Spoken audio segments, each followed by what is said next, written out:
sono un dottore agronomo iscritto all'Ordine degli Agronomi della provincia di Venezia e mi dedico da molti anni alla gestione delle attività agricole di diverse aziende, appunto aziende agricole.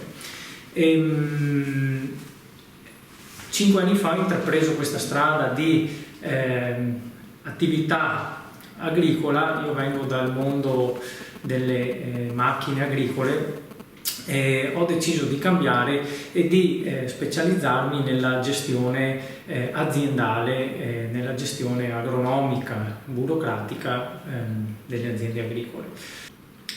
L'azienda è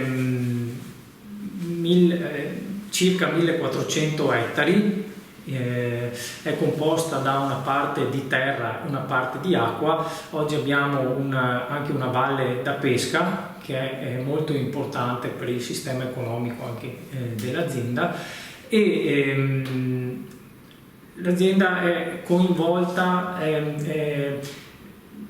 in diverse attività, sicuramente quella cerealicola che è quella più importante, quindi noi produciamo orzo, frumento, mais, soia, anche materiale da seme. Poi attraverso il PSR abbiamo creato un sistema del tutto particolare in azienda di lavorazione del terreno, che è quello della legge, appunto la 10.1.1, che è sull'agricoltura blu, agricoltura conservativa. Oggi l'azienda ha circa 250 ettari impiegati con questa tecnica e devo dire che siamo rimasti molto sorpresi dagli effetti positivi dell'agricoltura conservativa.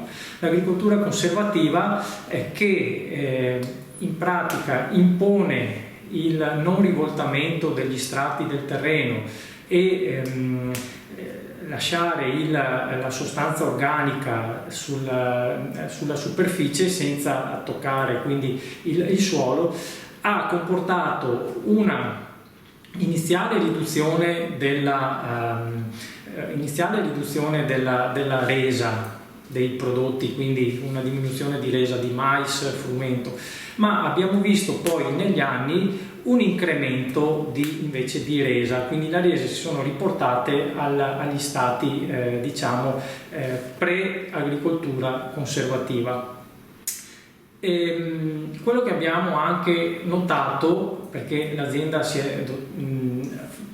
spesso fa analisi del terreno, è che grazie all'agricoltura conservativa riusciamo a mantenere una buona fertilità del suolo e soprattutto un buon livello di sostanza organica.